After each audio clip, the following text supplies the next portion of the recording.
Yes. Okay, done. Call this meeting to order. The Dayton Utility Board will take a roll call. Mark? Here. Stan? Here. Jen? Here. Carla? Present.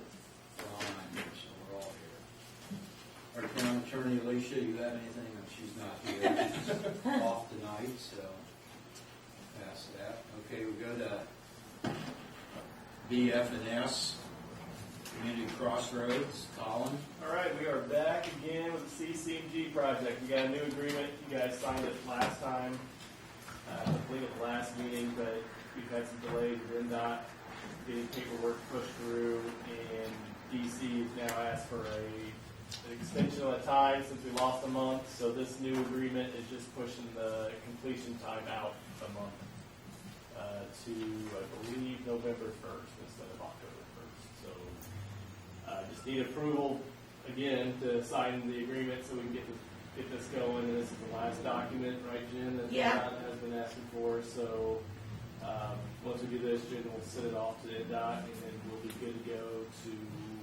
get recon going here in the next week or two, and then Yay. good project out here at CCG. So Cool. I guess I don't know if I need this. Do I do another motion to sign it again? You guys already approved it, but Right. Since it's a new one with a new date. You want to make a motion? I move to approve this new agreement with DC Construction, the new completion date, and allow us to sign it. I second it. Here we have a motion by Jen to allow them to go ahead, for us to sign it, go ahead with them.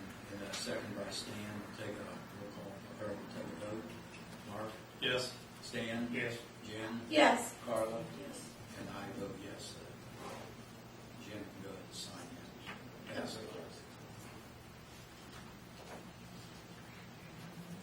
Okay, Colin, you have anything else?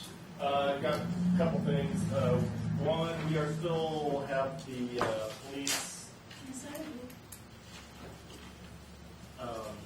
We got the police water main we're looking at. We have a question out to NDOT that we're waiting on the answer on, so that's why we have not brought that to you tonight, because we're still trying to get some access easement answers on that. And also, there's some question on that, Chris. Was that? Oh, and then our servers were down last week too, so we couldn't access anything. So we're a little behind on that one, but once NDOT gets back to us, we should.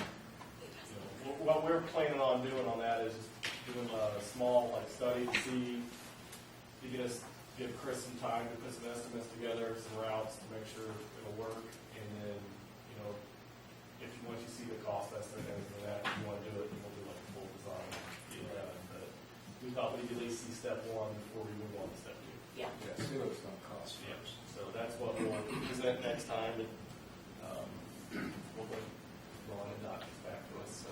Yeah, the different extension ways that we could address that are going to be dependent kind of what we hear back from NDOT and our right-of-way group in terms of easements, and then really what kind of water use you've seen at the police station itself. Do you want any kind of fire protection or sprinkler system there? That's going to dictate really the size of pipe that we can use to extend, and that's going to have a pretty heavy impact on costs. So it gives us a little time to have those discussions with you and really scope out the options that we need and see how that looks in terms of this option versus that option.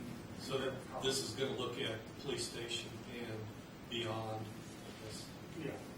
We're servicing the whole property. Correct. Where the gardens are and all that. Yep. Big enough that we want to do something. If someone had to go there, then get capacity.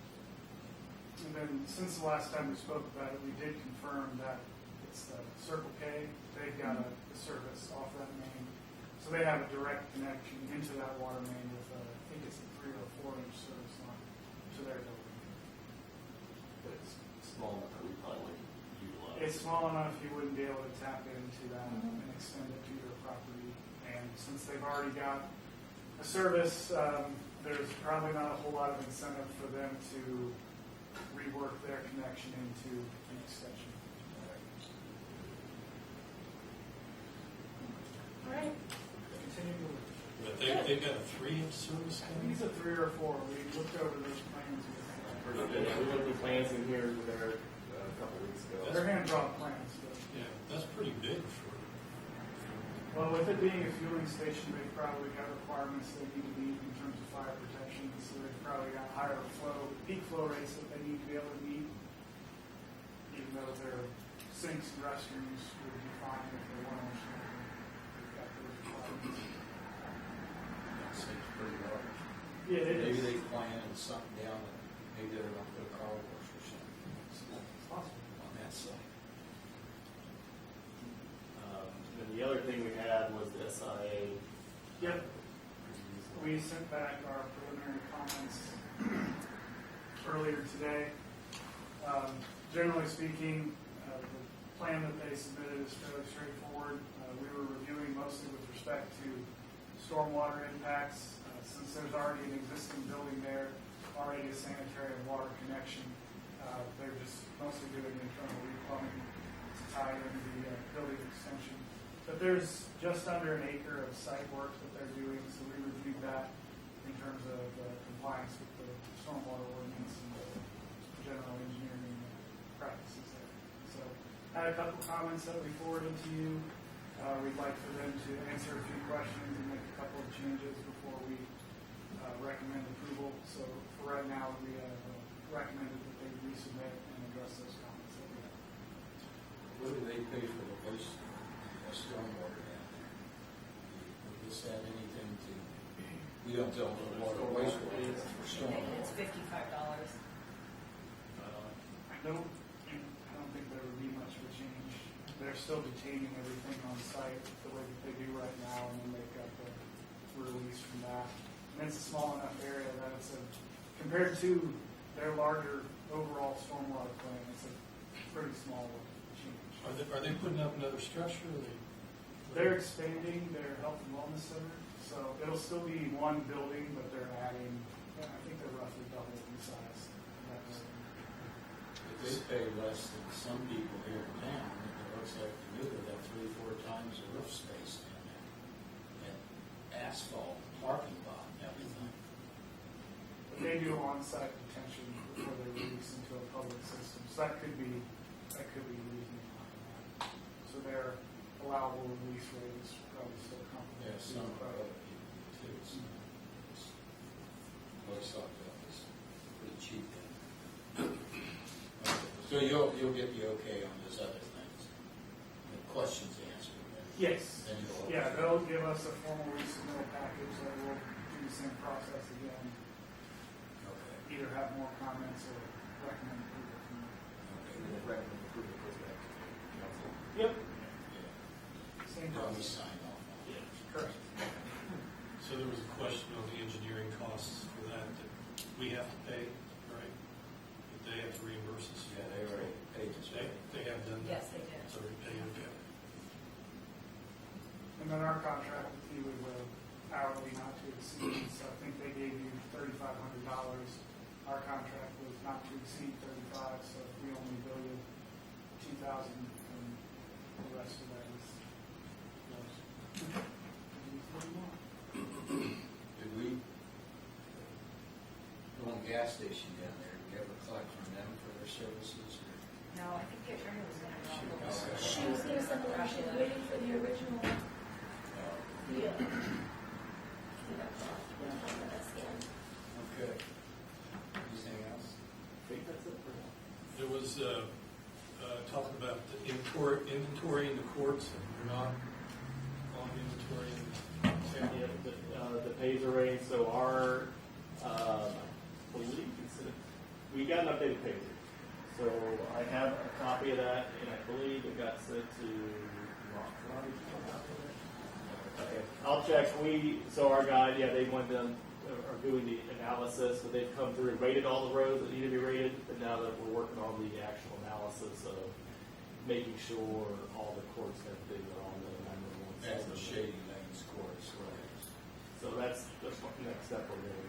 But we've rated them all now, so they're all rated, so we can be in compliance, but now we gotta go through the actual road vehicle highway analysis of your road to make sure that segments you have, you're getting paid for.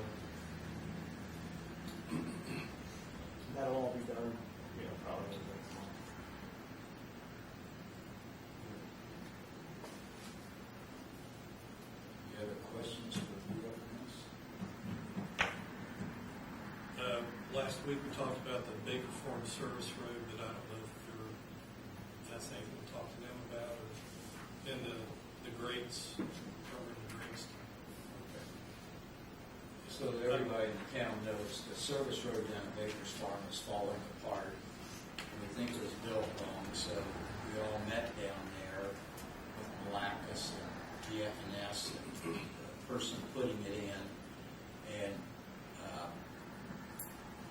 after a stern meeting, a little bit of yapping back and forth, we decided that they're going to we're going to take core samples along there, and we marked out 8 spots to do the core samples because we're pretty sure there are a lot of the road. When Stan and I looked at it when it was first built in Ashley Stevenson, there was a lot of dirt showing under the road. I mean, we think there wasn't any gravel in some spots, so that was a week ago. And they're supposed to contact me to set up that meeting, and they haven't contacted us yet, so I was telling Colin earlier, by the end of this week, they haven't set up a meeting. We need to demand a meeting. Essentially, go down and knock up some pieces, see what's underneath. The company has a core, and so they said they were going to Yeah. give them how they do 5 or 6 or whatever, and then we'll get samples. Look up the Midwest. Yeah. There's 8 marks in that they need to do 8. And if they got the machine, it shouldn't take much more. Just bore down and take a plug out of there. So. Did they do the? Grates. And then I walked over there with Greg Malacus, and we talked about those, and he still thinks, he doesn't want to put any more stuff down there. He says, a little bit that falls in there will go through those tubes. He said, look at that, we walked over the pond. He made me walk over the pond. It's 20 foot deep. And he said, it'll all come in here. And I said, well, Greg, our engineers say it should be flushed once a year at least. And it just doesn't make sense. I said, we walked to a couple of them, there's a lot of debris on top. He said, look, it's just holding it there. It'd be better to let it go through into those pipes. And I said, well, what's the angle of the pipes? Is it rolling down, or are they almost flat, or it just lays there and keeps clogging up and everything like that? Well, he couldn't really answer. But I said, it doesn't cost much. You got maybe 8 stormwater things. What's it cost? $50 a piece to put either some bells of straw or what do you call it, the pillow? Yeah, the coconut mat thing Yeah. or whatever, yeah. And I said, you really, Greg, need to get that done. So, so we left it like that. Yeah. So it's still not done? No, and the meeting isn't set yet either, so they're just delaying it as long as they can, I think. So So, maybe now is the time, since we're in a meeting, to pull permits for any more construction down there until it's, if they can't even set up a meeting. yeah. I think we give them till the end of this week, and then we stop these permits, and, get this stuff done. So we give them until Friday That's to right. set a meeting and get the, Yeah, coconut they set mats? the meeting, we set the meeting. I told Greg, he was saying to me, that's not legal. I said, our lawyer, but it is legal, Yeah. we can do that. I said, Greg, you're the head of this whole development here, you're the big cheese here, you're the guy that hires all these people. You can't just pass it off on this person and pass it off. The road's falling apart, the stormwater drains got debris in them and everything, you can't just overlook it, so. I said, you're building beautiful houses here, just finish, do the right stuff on the roads and everything, so we probably ought to have a motion to say we're going to do that. To pull the permits, or to stop the permits until we get these meetings and stuff. can I make a motion to stop all permits in Baker Farms on Friday if they haven't set up a meeting and remedy the, what do you call those? Drainage, stormwater drainage. And access road. Yeah. They have to at least have a meeting set up. A second. Okay, we've got a motion to stop the permits for Baker's Farm. If there's not a meeting for the, get the boring tested done, the boring's done for the access road, and get the stormwater drains that are filling up with stuff to get them matted around to hold that stuff. We'll do that on Friday, and Stan seconds it, so we'll take a vote on it. Any public comments? Anybody got anything from the public? I got Okay, Council Mark. So I thought we had a motion on this at the last. After 2 weeks. It was 2 weeks after Colin talked to them. If they didn't do anything, but then they had a meeting. Yeah, we had a meeting, I went outside and walked it, and then we kind of came to the next step of planning was to get the core sanctions, and that's where it's at. Okay, so I just want to make sure I understand this.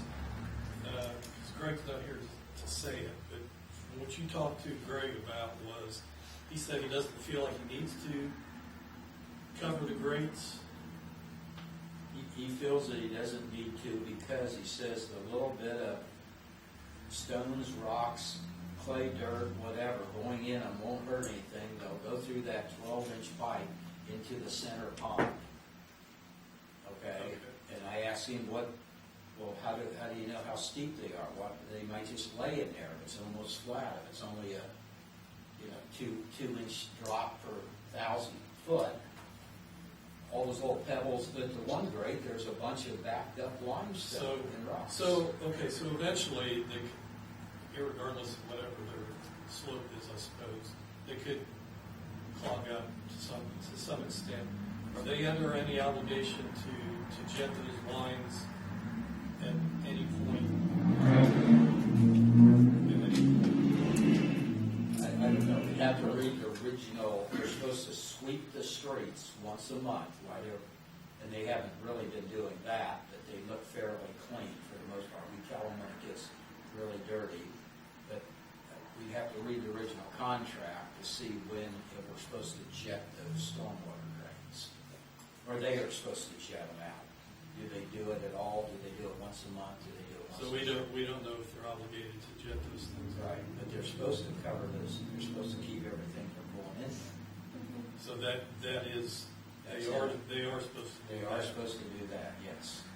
And So if they do that job, you don't have to really worry so much what's in there. And the way to do that is to put these mats down in place. Stop debris from getting in. Stop the street from seizing it. Over time, you can damage those pipes.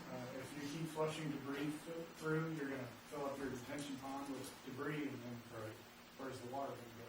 It's gonna Yeah, roll the first one we walked to was all mud and stones and limestone going down there. I said, look, Greg, look at all this stuff. He said, well, I'll just flush right through. No, there's requirements are set in place to protect your stormwater infrastructure. Yeah. And keep debris from getting into it. Because again, it's for water, it's not for mud and rocks and dirt.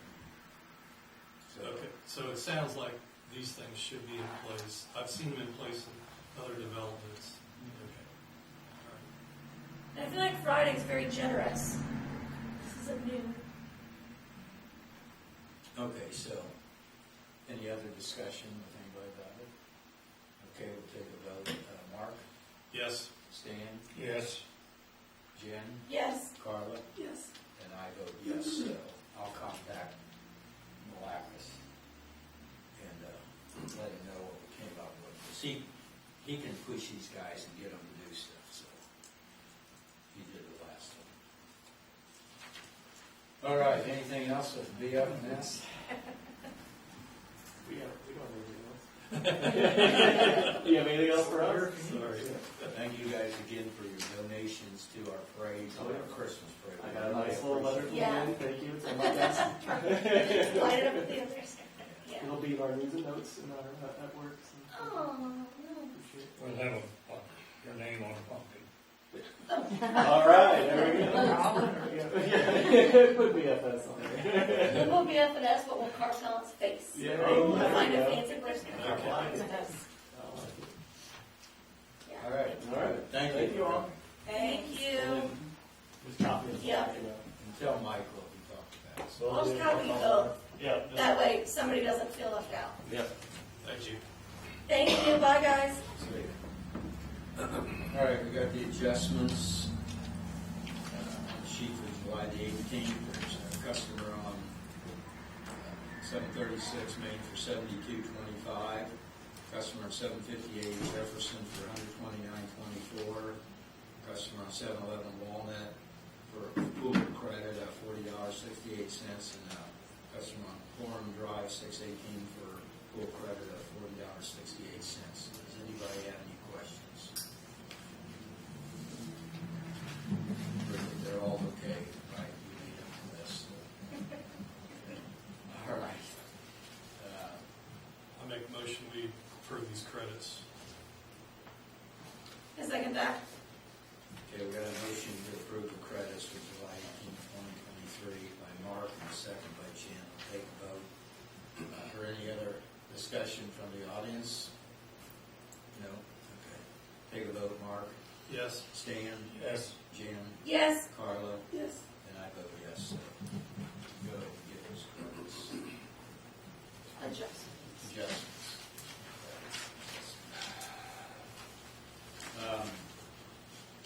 Okay, public comment for the utility. Any public out there need a comment? Or make a comment? Okay, council comments. So, I'm not sure if it's this meeting or next meeting we should talk about this, but the wastewater credits we talked about at last meeting. And, I guess apparently the ordinance isn't done yet.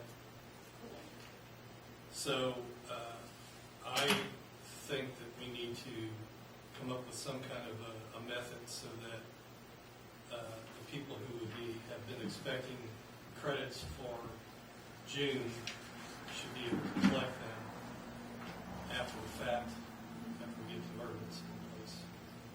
There's some way to do that. I think that would only be fair.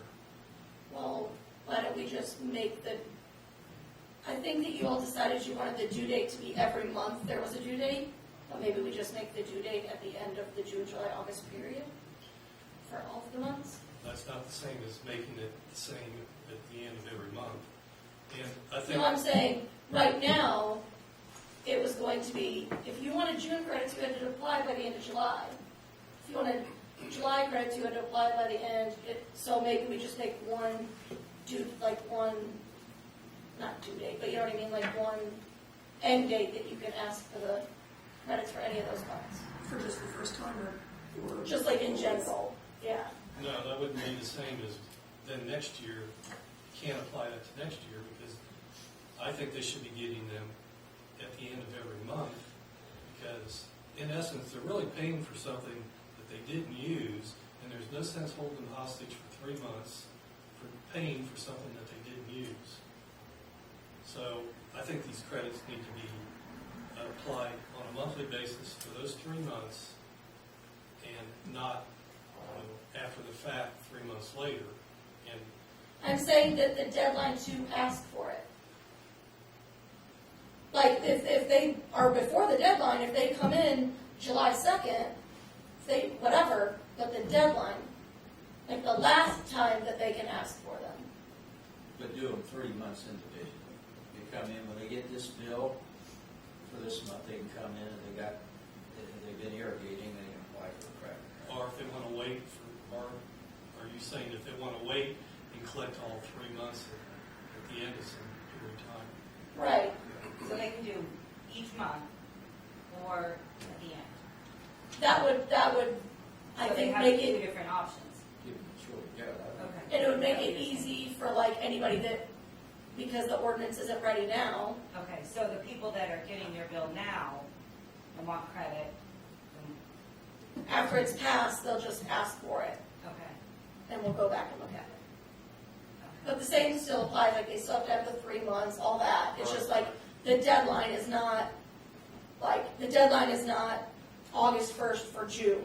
I see what The you're saying. deadline would be September 1st for all 3 months. Okay. Okay. And they have to have we have to have 3 months of their usage. Of normalcy, Of right. normal usage without the extra stuff. Right. Some people that just move down there won't be able to apply for that until they're this. Well, they can apply for it, but they won't. They can ask for it by the deadline, but they won't get it until after the fact because we have to wait to get there. Until they have accumulated 3 months of average usage. Right. It's not, But I thought the attorney was putting in both for new builds as well as just people who've been here for a while. So won't that already be built into the ordinance? I think she was just leaving the new builds as is, because it already says new Right, so, construction. yeah, so whatever was already set, established, is gonna be added to the new ordinance along with adding everybody else in town. So won't that already be established? And I don't know why. Well, if somebody, no, because like, if I buy a house down there in June, I don't have 3 months of use. That house does, but I don't. And I haven't been there for 3 Well, your months. family might use 10 times what another family uses. Or less, or whatever. Yeah, so. that sounds fair. That way, I mean, that way they know they're gonna be able to comply and get this credit. Although it's unfortunately delayed another month. Maybe, could we ask Alicia when she gets back if she could, maybe you guys don't do it, if she could get this done right away and we have a quick 5-minute meeting, okay, and then people can start coming in, or do you want to wait till next month? I don't think it's gonna kill anything to wait until next month. I don't either. We're making an allowance for it, so I don't see the point. Well, I'd be willing to give up 5 minutes of my time to approve it if we want to do it, but whatever the majority of the board decides they want to do.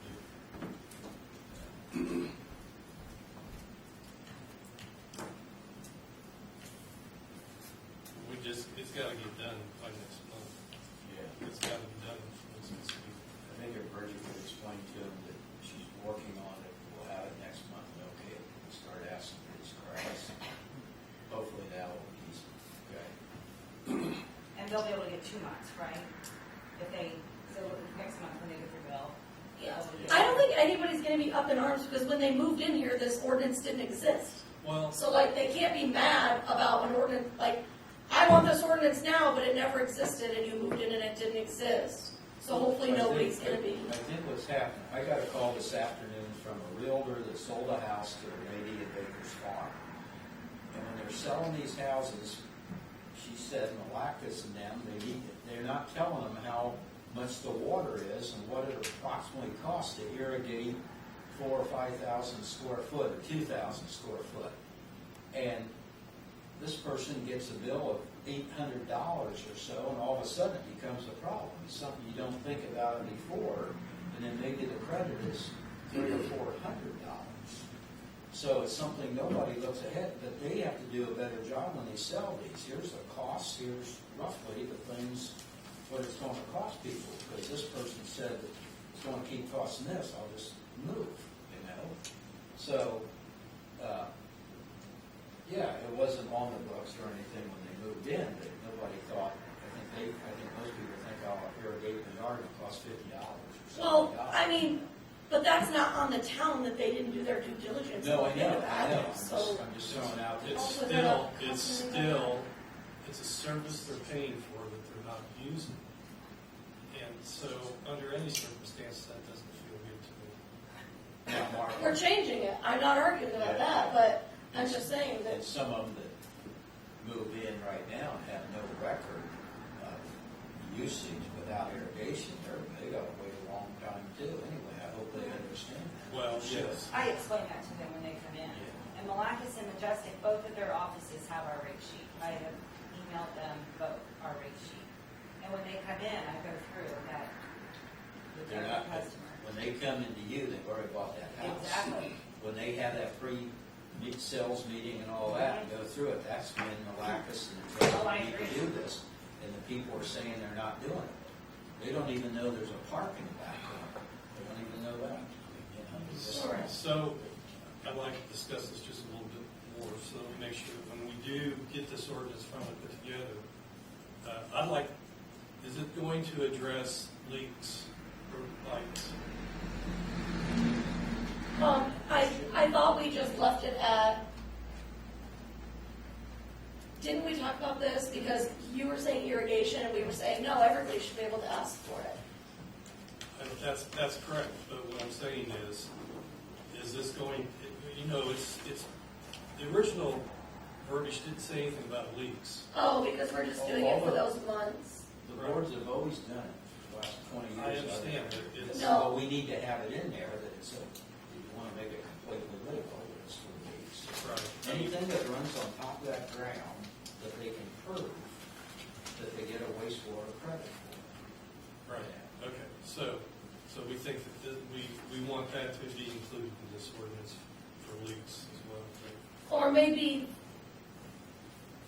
well, I wish Alicia was here because this is just for certain months. And you can't, that would be any time. Because like pool fills, the pool fill credits, those are also not in our ordinance that I've. I understand, but, so, you know, I think there's a way to establish incorporate all of those things into this one ordinance, so it covers all of these things. So you don't have these loose ends hanging out there like, well, yeah, you know, okay, you can't do obviously, if you use our meter, that's the best method, right? For pool. For filling up Yes. pools. Yes. That is absolutely the best method. That should be. That should be the only method. Yeah, For on pool that one, fills. they have to use that meter for that. We had this discussion because I just can't remember what was said, but I remember bringing this up when we were talking to I know. Alicia, and I don't remember what we. But I the don't leaks are a different thing. That was apartments leaked Saturday night at 11 o'clock at night, and some guys are coming out of the ground. Right. Eric and I got it shut off. Now they are, at some time, they can come in and apply for a credit. So the question then is what is the method Right. of determining what that credit should be? Well, there we have 3 month, we have a 6 month. we Okay, have a so year. we kind of we can That's right. use the same method for an average meter usage. Yes. Well, for a leak, can't you pinpoint a leak? We can, by doing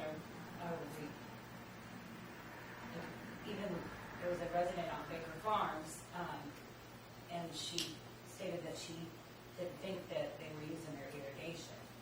So we went out and read her meter, and we went the whole month of June, every single day for the month of June. And it'll show if it's intermittent, if it's continuous, so you can pin, and then it breaks it down even like per hour. But it doesn't necessarily mean that was a leak that did not, I mean, you could have the stool. And that shows, because it will show that it's, So how are you going to credit? That shouldn't be credited. it will show you the usage. It'll show you But a the usage. leaky toilet doesn't, because it's going down into the drain. Yeah, that's right. Right, so you don't know if somebody has a leaky toilet or a leaky outside spigot. Yeah, and that day that you read that, like Saturday night, it might say 20,000 gallons. Right. But normally, they might use on that one day 4,000 gallons. So you still got to take what they use, their usage report, and it's above that. You know. Right, but I think what he's saying is then we're going to be crediting people that actually the water did go down. Like if it's a leaky toilet, we would be giving them a credit. Why, no, we wouldn't. When they come in, anything that goes down a drain, anything goes down a wastewater drain, you never credit. I think what Jen's saying, Ron, is that, how do we know? How do we know that it was a leaky toilet or it was a spigot that Well, was left if it's a on? leak, most of them are broken line. If they're full fill-ups, they come in and get the Right. meter read. If it's a broken line in there, it's bubbling out of the ground, so they know that. If they just come in one day and say, I used a bunch of water and my toilet's running, well, it doesn't matter what, they don't get a credit. Right. Whether it's 1,000 gallons extra or 20,000 gallons. And they can't blame that toilet. They can't say, oh, it leaked out on the ground. They'd have to show us where it's leaking and what damage it did. Okay, so that's they have to come in and Eric has to lay eyes on the leak? Yeah, and wherever that bubbles up, it bubbles up dirt and debris and everything there. You can see it. The ground takes a week or two to harden up again, you know. Mats all the grass down, washes the beds out, or whatever. So you can't lie and just, if your toilet's leaking, you can't blame it on something else. Or if your water heater's leaking in some of these places, or heater that goes down and they go, you know, it goes down in the basement drain and stuff, they can't.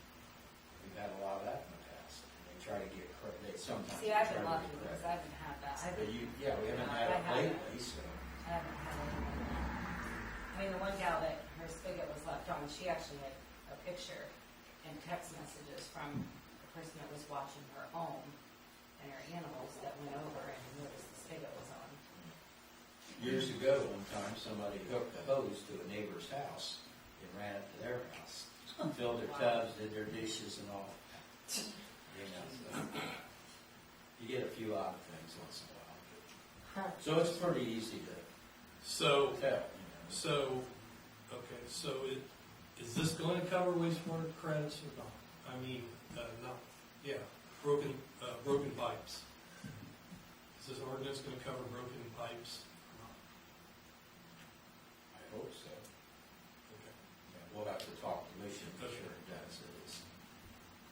And then, Yeah, we just have one ordinance, and there might be something still, an odd case out there that. well, there's always going to be, but Yeah. now seems to be the time to try Get it. it done. To know what we know and try and wrap it all up. So if you're going to fill up a pool or a hot tub, it's going to be required. If you want the credit, you have to use the portable meter. How many of those meters do we have? We have one, we used to have three. We probably ought to at least get one. We probably should, really, because we had a lot of them this year. Yeah, so yeah. far. And some people might take 2-3 days to Yes. fill up the pool, and probably going to be wanting to fill up their pool all at the same time. Yeah, yeah, those hot days and stuff. How much does that cost? How much is that? Yeah, how much? Probably, they used to be like $130, they're probably a couple hundred now, whatever, $230 or something, $260 maybe. One more, wait, your turn. Half of one, Is that half of a meter? you really have to hose. Do they, when they, come and get that, do they put like a deposit down so that if they bring it back broken? No. What happened to the other two? I'm curious.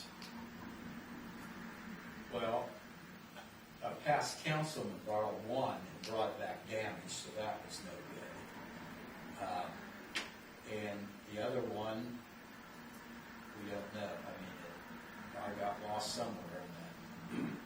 I'm thinking the deposit, I guess, I have to do with. When I left as town clerk, we had 3 meters up there, so, yeah, but Or can't keep an eye. Or an agreement that they sign that if it comes back damaged, we add the, Yeah. to Yeah, the we village. could have that. A little slip you just sign. They'd run over. What's a fair amount? I think you could probably just buy a water meter for $100. $100? Last one I bought was 75. Oh, It's been a while ago. And Yeah, you it's a lot. can probably just put hose ends on it and be able to make that happen. As far as if it came back damaged, I don't know. I guess you want to know if they damaged it or if it was just damaged itself. That's kind Okay, walk in, so. Buy one on On 30. Amazon for $40. real time. Oh, we could get a couple for that price then. of, all right. So, hot tubs and pools by the meter only, right?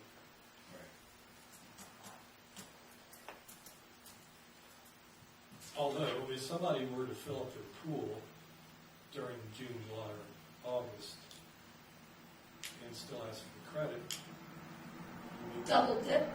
well, not necessarily. I mean, it's all the same. But the credit is the credit, right? So, say for instance, they decide they want to fill their pool up with their hose, and now they're in June and they used another 8,000 gallons of water in addition to maybe water in your yard or whatever. The credit and the formula is the same. It's just, right? But why would they, their pool drain down halfway or something, they want to replace the water, they just get the meter again. Well, but you know what? A pool, you're going to be filling the pool up almost every day anyway. Adding some water to it. So you're saying They come in at the end of the month and they say they filled it up 10 times a little bit at a time, but they get the full credit. Well, they're gonna get the credit anyhow, they're not gonna wanna have this meter to fill it up every time. It'll work out. But Get it filled up. how does that work if they come in, they can't get 2 credits, so they can't come in and say, I need this, I need, I'm filling my pool June 15th, we get it, they ask for the credit, we credit them in July, and then the deadline comes, they come in August and say, I want all 3 months I want my credit. Well, they already got a credit in June for the pool, Yeah, so. but they wouldn't have used that water that they filled the pool up to apply to their credit. You're only gonna use so much water, right? Over that period of time, you're only gonna use so much water. But if we, let's say we credit them $150 because they filled their pool, and then they come back and they say, I want my credit for my whole month, and then we do the math, and we give them the wastewater credit for that month, but we've already credited them some of the water because they asked for it, because it was pool water. Does anybody know what I'm saying? You never Can I credit explain the it water, better? you never credit Wastewater. water. Wastewater. It's only Wastewater. Yeah, water. I know, I say that, but that's what I mean though, like we've already credited that pool wastewater. Does that make sense to anybody? Mark's saying that that pool goes down by evaporation or they just fill it up each day a little bit. At the end of the second month, they might ask for another 5,000 gallon credit, right? Right. But how do you know the boards have never done that. They either fill it up, once in a while they'd come in and say, I'm cleaning my pool, I drained the whole thing, I'm filling it all up, they'd get a new meter. Maybe using the meter is not a good idea. Maybe just going with our formula is the way to do it. There's- Although, I guess if you fill your pool up in May, I know, there's Right. this whole And thing. people There's do not fill a their, Mark, there's not a formula for how you determine this, you gotta know how many gallons it is. no, he's saying the formula for wastewater credits because Wastewater you credits. get 3 months of their So usage or whatever. what if you don't, you can't use the meter in June, July, and August? Then you have, Then you just ask for that month. yeah. But if you use the meter in any other month than that, then you can get your credit per the meter reading. That would work. That makes sense. Yeah. I think that covers it, right? Say that again? Okay, so any month but June, July, or August, you can use the meter and get credit per the meter. June, July, and August, you only get your credit after you have, for those months, after you've got your average meter usage, which is 3 months of non-credited use. That works. Does that make sense? Yeah. Well, we don't want to give them double the credits though. Yeah, she brought up a good point. It's possible to double up on the credits if you use the meter and, Well, sure, I know that. No, I meant you're presuming though that they're just filling a pool up and keep filling it up. well, no, it's the pool and it's also irrigation. Okay, it's whatever you use that water for those 3 months. I don't have an irrigation system, but I could ask for a credit in July. And you don't know if I'm filling up a pool or, Anybody can ask, well, if you put a meter on the outside of your house. no, in June, July, and August, anybody can ask. Yeah. Anyway. That's what we decided to make it fair. But it would be silly, Ron, for someone like me, that has pretty much a steady bill every month. Oh, this month I want a wastewater credit on one. I've had a normal bill. But maybe you decide to get a pool, right? Above ground pool. Huh? Go down the street. Oh, what a... But what if? Or Jim decides to put in a splash pad. At my house, in my backyard, just a big splash pad. Yeah. Yes. So, okay. Just as long as you don't have a break in inside the house and a line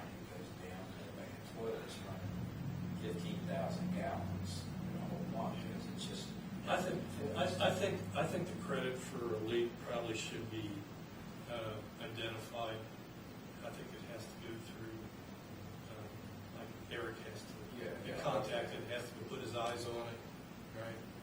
You know, Yeah. and then, Like it's then, always been then done. that can make it, then that can make it legitimate. Yeah, like we both. And it's rare, we don't get them You very know- often. A lot of the time the leaks are inside, and in there, our toilet was running, you know, we had one gal, bless her heart, for 2 straight months, the plumber kept saying, there's nothing wrong with the toilet. Well, there was. She got a different plumber, and that's the situation.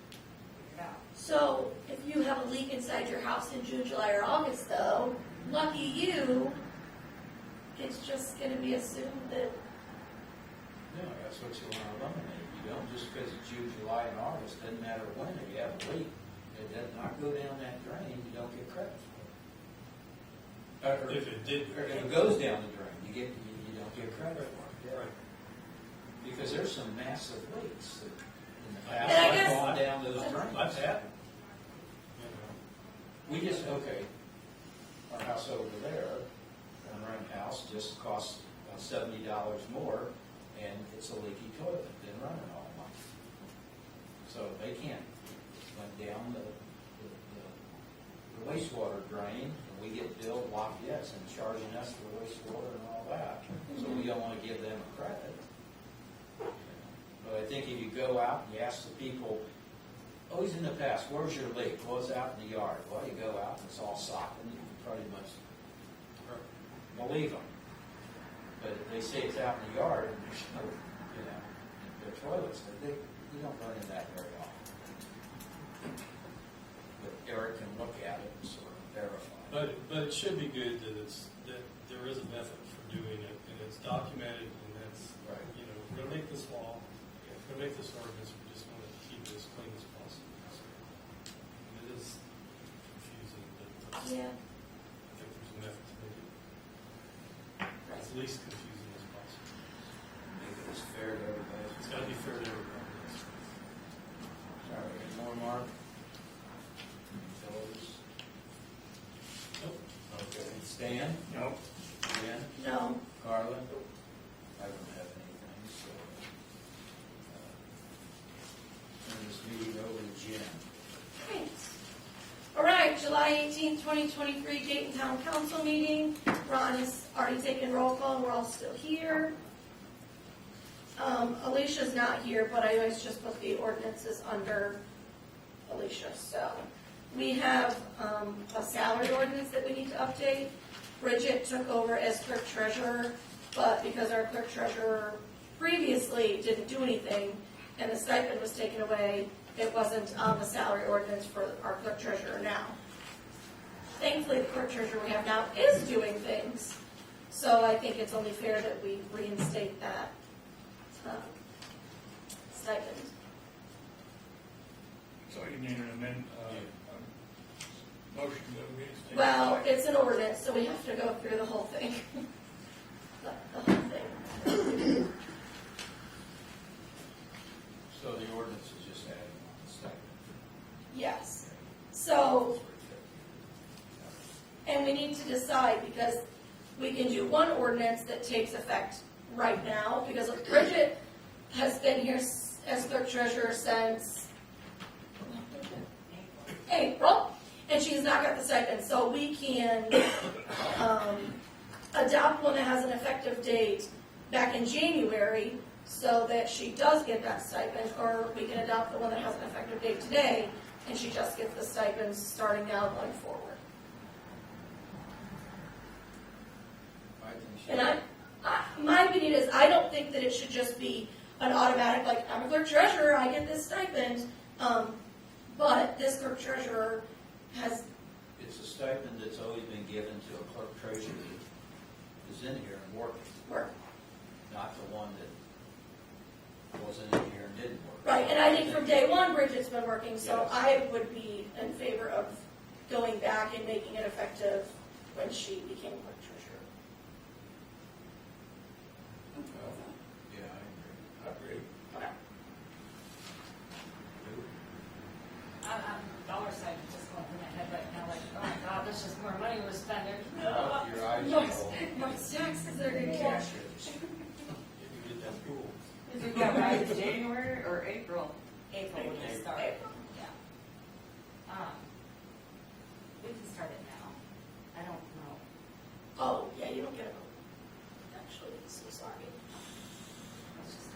Let's start when you started. No, let's start it now. No, you aren't. I mean, when I get hired, I have to prove myself to get a raise, so that's on you. Well, I know you don't like spending money, I know. cheapskate over there, but I'm using a big stick. big sticker. This wasn't, I think she has proved herself. She's been here, and I think going back to her start date is just giving her the pat on the back that she deserves, the work she's doing. yeah, you're actually doing a couple jobs too, so. What do you think, Yeah, let's go. Mark? What do you think? Plug your ears in case he wants to say something that might be offensive. Okay. Okay, you're gonna plug him now, he's Oh, done. he's done, that was quick. All right, and this is ordinance number 17, yes? Yes. Yes. Perfect, off on 16. Okay, perfect. So I would move to suspend the rules and read by title only, ordinance 2023-17, salary and compensation for elected officials for 2023. Okay, there's been a motion made by myself and seconded by Carla. Is there any discussion before we vote? Okay, how do you vote, Mark? Yes. Stan? Yes. Ron? Yes. Carla? Yes. And I vote yes, that passes 5-0. Now I would move to suspend the rules and pass by first and second reading all at once, ordinance 2023-17, salary and compensation for elected officials for 2023. There's been a motion made by myself and seconded by Carla. Is there any discussion? Okay, how do you vote, Mark? Yes. Stan? Yes. Ron? Yes. Carla? Yes. And I vote yes, that passes 5-0. And finally, I would move to adopt ordinance 2023-17, salary and compensation for elected officials for 2023. It's been a motion made by myself and seconded by Carla to adopt this ordinance. Is there any discussion? How do you vote, Mark? Yes. Stan? Yes. Ron? Yes. Carla? Yes. And I vote yes, that passes 5-0. Okay, next we have Shannon with the grants. Yay. And actually, if you want to come right up here, we can pull this out and turn this microphone on for you. Do you want to stand? need a microphone. Don't turn the microphone on. Okay, well, you're welcome to come over and I stand. had I was a cheerleader, and it's project. And a mother, and really learned how to project it. Yeah. Okay, as long as you promise to project. Well, for the love of God. Oh. I really don't even need Are that. you sure? I'm good. They're trying to make you feel uncomfortable. All right. I'll just sit up here if that's okay. Whatever. You can sit here, I'll be back. No, I'm good. I'm You good. just look like you had papers. Well, I'm going to give them to you. Okay, okay. You guys have been talking all these long things It's that you fine. have to go deal with. I shouldn't be very stressful. I'm not taking any water tonight. It's good. It's all good. So, I do have a little packet. I don't expect you to read it, but it's there for you to kind of follow along. So, I'm going to give you a very quick version of what's in here, and then I'm going to kind of turn it over for you to ask me questions. So there you go. As I'm passing this out, I'm going to tell you a little bit about myself and what's in here.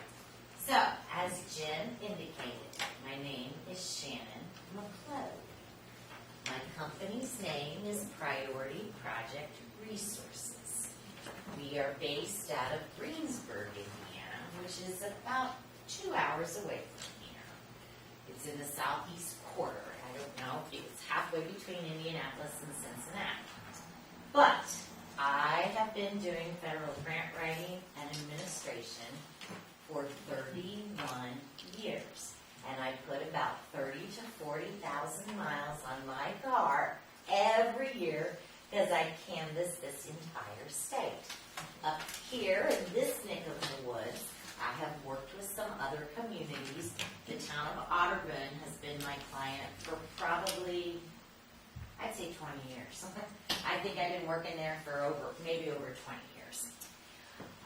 So what I do is, Jen had called me and had indicated that there were some projects that maybe you were thinking about moving forward with, and just wanting to know if there was any grants out there and whatnot. That's what I do for communities.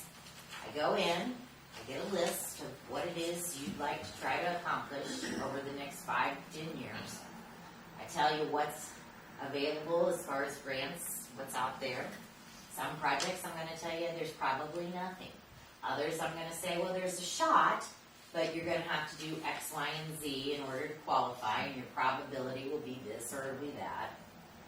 And then there'll be some that I can say, yeah, we can get a grant for that. And this is what so I break it down, give you your probability, tell you what you're going to have to do in order to get that grant.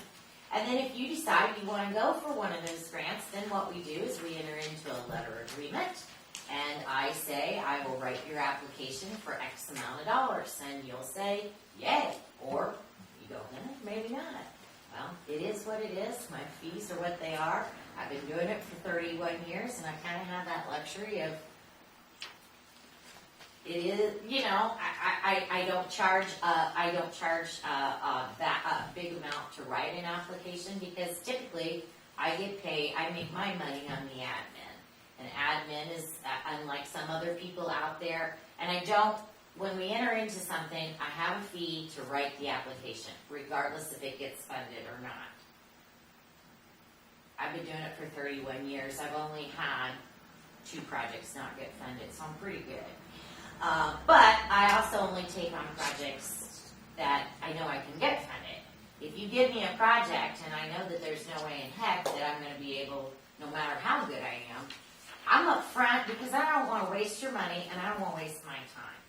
So, anyway, we write the application, then it gets funded, and then if there's administration, then I put you under a contract to do the administration if you want me to do that. So it's pretty simple how I work. I say, here's what I can do. Here's 90% or better chance. You guys then decide if you want to do it. We sign a letter agreement, I write it, it gets awarded, and then we go to the next phase. It seems to work with everybody. Like I said, most of my clients have been, I've had for 20 plus years. And we've done one thing after another after another. You know, I don't want to go too much, but yeah, I'm good. You got one of the best ones here, and Jen got me on an off day because I'm not accepting any new clients, but she kind of, and I tried to say, go back to your other person, but she called me back, and because, you know, I'm up here anyway, I thought I'd stop by and see what's going on. So, any questions that you have about me or my background? I grew up southeast Indiana, a little small town called Osgood, about the size of Dayton. Went to school at Butler University, got a degree in corporate communications. Was going to go to law school, but ended up writing grants one summer, and there it went from there. Like I said, I've been doing it for 31 years. I've been a trainer for the state. I don't know. I know about every single grant program out there that's available. And if I can't find it for you, I have connections, and I can find somebody, I can snoop around and we can find it. So that's me, married for 30 years, got 2 kids, both out of college. Yes. Out of my house. Yes. So, and I've got a 15-year-old dog that you know, I love her, but it's what it is. No, I mean, I do love her, but oh Lord, I'm kind of getting excited about having nothing to take care of. That's so sad too. I am That's too. bad. I have a chihuahua. She's so old. Can you explain, I love when we were talking, I love like how you explained you kind of get together and you make this master list Yes. of like, this is what We wants to do. happen, and then We do what's called a feasibility study. So, do you all get together once a year and do a capital improvement plan? Do you write down? Do you meet with your department heads and write down what their needs are, or do they just come in here and say, "Hey, this is broke, and we got to get it fixed"? that one. Well, one of the reasons that so in order to be successful in obtaining grants, you have to have your stuff together. And having your stuff together means you got to have a plan. So what we normally do, and we've started with communities like that, is that what we would do is we do what's called a feasibility plan, a funding feasibility assessment. So we would meet with your department head, or would probably, I mean, we could do it one of two ways. Either we send out an email to your department heads and say, hey, this lady does grants, and put, if sky was the limit, what would be on your wish list? What's on an absolute need list? And then we also would maybe reach out to a couple philanthropic groups. I mean, do you have a Boys and Girls Club? Do you have a Main Street group? Do you have a Chamber of Commerce? Anything like that, we'd maybe get them involved and say, hey, if you'd like to see our community, but didn't you just go through a comprehensive study? So a lot of that's probably been done. So we could take that comprehensive study, because I imagine that there were some projects that were identified as needs for the community. So that's good. And then what we would do is they take that and then get a little bit more input, and then we put together what's called, it's a spreadsheet, and I'd list everything down, and I'd say, okay, these 5 projects, nothing out there. You're gonna have to build that into your normal budget. These projects, that's a gray area, if we tweak it a little bit, we might be able to get you some grant money, but you'd have to do X, Y, and Z. These projects, I feel pretty confident that you could get some grants, and these would be where they would come from, how much that amount is, what, percentage-wise, the steps you'd have to do, our cost to help you through the process. So we just list it all out. And then you get that, you absorb it, and whatever suits your fancy, we start with that. And we go from there. So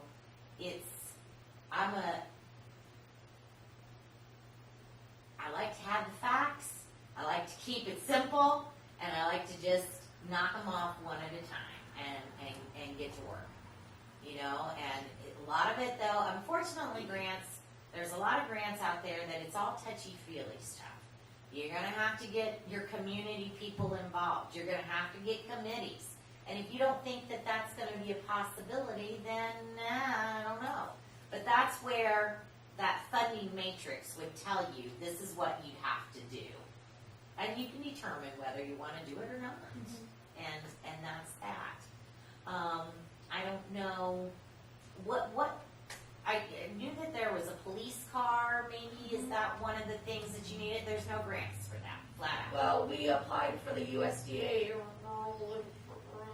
something, USDA. Community Facilities Loan Program, they got it. It's like 15%. It didn't They have got any it. cost, but They'll give you a loan, but then they'll grant 15% of the cost. yeah. I don't know, Star Marshall was doing it. I don't know the details, but yeah. Okay, so yeah, because there's nothing really, I mean, there's for police, there's grants to hire an officer for 3 years, and then after that, you have to put them into your own thing. There's grants out there to hire, to get equipment for their cars, the cameras and the computer systems that they need. There's a grant for protective equipment, like vest, bulletproof vest, and things of that nature. But as far as the vehicle, probably community, if USDA is willing to do, they've got the one equipment thing, that I've heard about, but it's a loan / grant. So they're gonna make you borrow money, but they'll grant some of it. The guy we talked to that he's not doing it for us, I don't think really, Is but. it Dave Hacker? No. it's- John McGee. John McGee? Okay. I know John. He didn't indicate anything about loans. So he's just said that if the cost of the vehicle's $60,000, we can give you a 15% grant. Mm-hmm. All right, well, good. Yeah. We're not through with it yet, but yeah, that's Okay. where we're at on that. Okay. USDA, I always look at theirs with a fine tooth comb, because there Trying to buy a house, there tends to be a lot of things in the fine, in the read. So, okay, you're talking about your fees Yeah, for writing the grant and then for, if you get it, then administration. Right. So tell me what administration involves. What does that exactly entail? a lot. So, it depends on what program it is.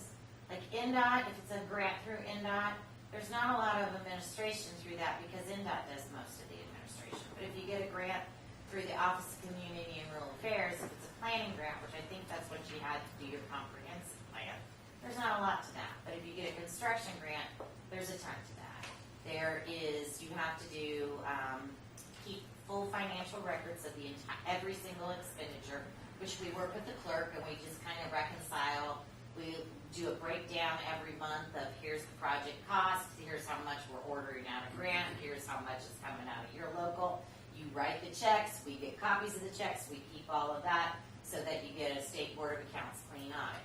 We also have to go out on the site after it's been bid and their construction workers are working, and we have to interview them to make sure that they're being paid federal wages. We have to get their federal payroll report, their certified payroll reports from their office and review those on a weekly basis.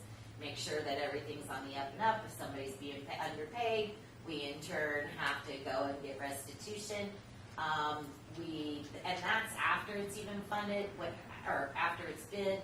Before we go to bid, we help with the entire solicitation of the contractors, all the bidding process. If any federal funds are paying for any engineering firm or anything like that, we would set up all of your procurement, make sure that we send it out to 5 firms via certified mail, of which 2 would be minority or disadvantaged business owned. I mean, there's all kinds of Section 3 reports, civil rights reports, semi-annual reports. By the time it's all said and done, I come in with a milk crate at the end and say, here you go for State Board of Accounts. And so, yeah, there's a lot to it if it's no grant. If it's an SRF grant, we still have to do certified payroll reports, and we also help with all the draws. But we don't have to, we typically, we don't have to do a lot of the other things that that housing and urban development requires. So administration largely depends on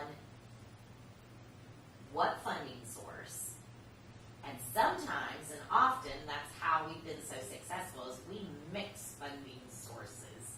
So and the overall scope of the project. I mean, your project scope, how difficult it is. Environmental reviews can be fairly simple, but if we're going to go run a pipe through a farm field that's never been aside from tilled, we're going to have to look at an archaeological study, meaning a dig. We have to get that. We have to mitigate. So there could be a lot to it. And so, but going in, I know once I have your scope in detail, I will know what we're looking at, and be able to because in there you'll see that I've got a range of fees, and the reason it's a range is because I don't know what program we're doing. If it's one, I might charge you less than another. Is that what I'm saying? So, Okay. but grant writing, planning grant, I'm going to charge you $1,500 to just write the application. That's through Okra. Full construction grant, that's going to be anywhere between $3,000 and $5,000, depending if I'm doing 1 or 2 applications. Because, like I said, we often are doing multiple applications for one project because we're trying to tie in a bunch of different resources, financial resources. But You'll know that before they pay for that? Sorry, I don't mind public comments or questions, but can you state your name and address for the record? My name is Leah Kovas, 757 Ohio Street. Thank you. Dayton, Indiana, 47941. there you go. So here's the thing. They're going to give me a list of what they want, if that's what they want to do. I'm going to come back to them and say, these are what I think I can get you funded. They're going to say, well, that project is probably you want to move forward with that project, it's going to cost you X amount for me to do the application and lead you through every single step of the way. Pretty much I'm a control freak, so I do everything, and I just post-it note and say, sign here, sign there, ask, I make sure that you understand what you're signing. Don't get, I'm not that crazy. But I call Treva at Otterburn, and she's going to tell you, Shannon tells me, if Shannon tells you to do something, there's a reason. Because Shannon wants to bring you money. That's my goal. Normally, but Shannon doesn't tell you to do a whole lot because Shannon likes to do everything herself because that's why I've been so successful because I'm an overachiever weirdo, okay? I mean, it is, my applications are like, I don't know, there's color copies and everything's pre-coded and I don't know, I just get off on that type of thing.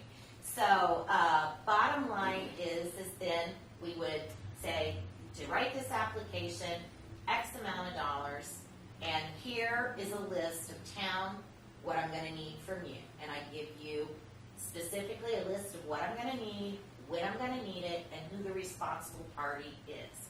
I don't micromanage you, but come that due date, if I don't have it, I in turn will call and say, hey, how are we doing on that? And then you'll say, oh, I forgot it, but I can get it to you next Monday. And I'll say, that's perfect. Then I get it, I put the application in, I get it in for you, and then if it gets awarded, then I will come and give you a contract to do the administration. And yes, to answer your question, I will know what the administration costs because in the application, I'll have to put what the engineering costs are going to be, what the grant administration costs would be, what the construction costs are going to be, what the printing and advertising costs are going to be, if there's any contingency or not, if we have any legal, if we have any, I will have everything itemized. And before they sign that application, they will see that. And they'll know that if this thing gets funded, then we're going to have to sign contracts for all these different dollar amounts that were in on that budget. So, That's a lot. yes, I mean, it is all up front, and I really do a lot to handhold and walk you through the process. Because the way I look at it is that you're paying me to do a job. And I take that job very seriously. And I want to do a really good job because the better job I do, the more money I make and the more money I bring you. So it's a win-win, you know? I mean, if I don't bring you any money, I don't really get paid and you're mad. So that's not good for anybody, right? So that's kind of how I roll. But,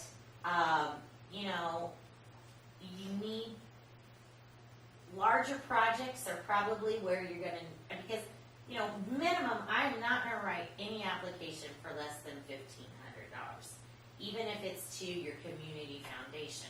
You don't need me to write that application. You can write that application. And I'm going to tell you, you could write this application, but I've had some communities say, Sharon, we know it's $1,500, but we just don't have the time, and so will you put it together for us? And I'll do it, but I'm not going to do it for $200 because I've got too many people that want me to write their application.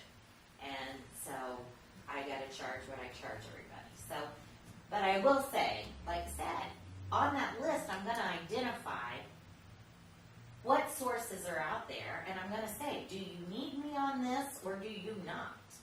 And the other ones, you'll still have, if you don't need me, at least it's still identified and there'll be a contact of who you find out more information from, and you can probably do it on your own, or find somebody here in town that's willing to do that. So a lot of applications, especially local, are pretty easy applications. As long as and I review for free. I will do that. So if somebody else writes an application, I'll give a cursory review and I'll circle things that you need more information here. I would clear up this budget and then I can just email that. I do that for all of my clients, no charge.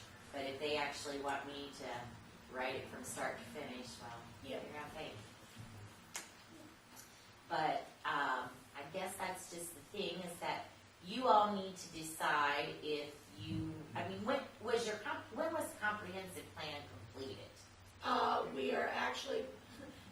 having a meeting August 7th, everyone, for our public hearing and adoption. Who did the comprehensive study for you? Taylor Seeker Williams decided. Okay, all right. And then so they're going to present it to the public. So it's been reviewed and approved Yeah, already by accepted by Oprah. Oprah. Yep. So you had to do an income survey, I Yep. would assume, for that, and you qualified. Yep. And that income survey was just done in the last year? No. How long ago was that? 2 years? Was it done It was done specifically for this company. Then it was within probably within 2 years. Yeah. Because your LMI, based upon your head census data, is like 37%. So that meant that you had to get to at least 51%. So an income survey was completed. Those income surveys are good for 5 years from the date that they were first started. So I would suggest to you that if there is any project that is Oprah related, a larger scale project, that you take advantage of that 5-year window, and we get, because I don't know, you get hoofing on those pretty quick, because that survey's only good for a certain amount of time. I looked at and I know, Bridget, you don't apparently like to spend money on here. But I did look, and do you have a committee set up for your ARP funds? So you don't have a committee, and you don't have a plan for your ARP funds? We've done nothing. Since the comprehensive plan was going on, we kind of just let it sit, since we have time. Okay. So The that Board we of can- Accounts is gonna ding you on that, so you're gonna need to find this No, I out. just went to, State Board of Accounts training, and as long as we have a plan in place of how we're going to spend the money. Do you have a plan in We have place? until December 31 of 2024, and December 31 of 2026 for that Just money to be spit it spent. out. Yes. All right, well, that's the whole thing, is that you have, I was just gonna say, maybe maybe they have that date, but you're gonna have to have a plan in place, and you Yeah. have to have, and they normally have the board, you'll have appointed, and you'll need to have that, but you've got 324,000 or some sitting in there right now, I think. So so that would be something that you could use as matching dollars for a grant. Yeah. Because the nice thing about that ARP is that when it first came out, it was really tight on what the use is. And now it's pretty flexible, it's pretty open. You also have a little, it looks like, the other, ARP is about the thing that you've got. You've only got about 50 and 50 of both your seated and your cube cap development. So you're not sitting on a lot there. And then you have about 88,000 in rainy day, but I see that that's restricted to potentially only infrastructure related projects. That's basically what the crib note said. So, long story short, I did a little research on you. I always do a little research. So, thing about it is that there's stuff out there, but we need to know what it is you want to do, and then we need to work together to get a plan. Because if we don't have a plan, and if we don't do the work, these grant agencies will see right through it, and you won't be funded. And so, like I said, when I say we need to do this, we need to do it in order to get the money. But if you say, look, we don't want to do it, then I'll say, then fine, let's don't do it, and let's scrap this project, because I'm not going to take your time or my, it's your community, it's your people. I'm just here to guide you and to, Jerry Maguire, show you the money, and but it's your community, and you tell me what to do and which ones you want, and I bring it to the table as long as we can get all the pieces of that puzzle together. Have you done any work with redevelopment commissions? Yeah. That's our president of the redevelopment commission. I was on our redevelopment commission in my community for 8 years, and then I've been on the school board for 8 years. Just finally got off that, and but yeah, and then drainage boards, and I've worked with county councils, city councils, tip boards, you name it, I've done it. I don't know everything, but I typically, when I know what our scope is, I'll do my research to come with the information and find out. I mean, that's the thing that I think that most of my communities love about me, is that I'm a wealth of resource, because I've seen all of this. I've been involved with all these different projects for so many years that I really help them make better decisions because I can see it from both angles, you know, so. But that's it. I mean, Anybody else have any questions for her? This picture of this money tree on here, yeah. where was that taken at? We're all it's in my backyard, exactly. No, I wish it were, but it's not. So, but yeah, that kind of just tells you a little bit about us, and it gives you my background. I mean, like, you know, I said I didn't. You can read my full resume, but 31 years. If you don't understand it in 31 years, then I've been doing the wrong thing, you know. So I've seen about everything, and I love doing what I do, and I love working with communities and helping them be better places. Most of my towns are small, you know, because that's the communities that are getting grants. I mean, I'm not getting a grant for the city of Carmel, although I do work for the city of Carmel. So they go and borrow big federal loans that I help them get. And then we do the administration of all their certified payrolls and things like that. But small towns is kind of where it's at. And bonus for Bridget, your Bridget said that she used to be a clerk treasurer, right? She did. And so she was like, I can, just be a phone call away for your clerk treasurer, so. Yeah, so I mean, Bridget was a clerk treasurer, and she, how our office, I've got 2 assistants. So what happens is project development and planning and application, it is 100% me. I am the control freak, running that show, saying this needs to be done when, and da-da-da-da-da-da, and we pull it, because I have to be, because these things all have a deadline, and it's like, I set it up and I give us ample amount of time, but we gotta get it done, because it's like building a legal lawsuit case.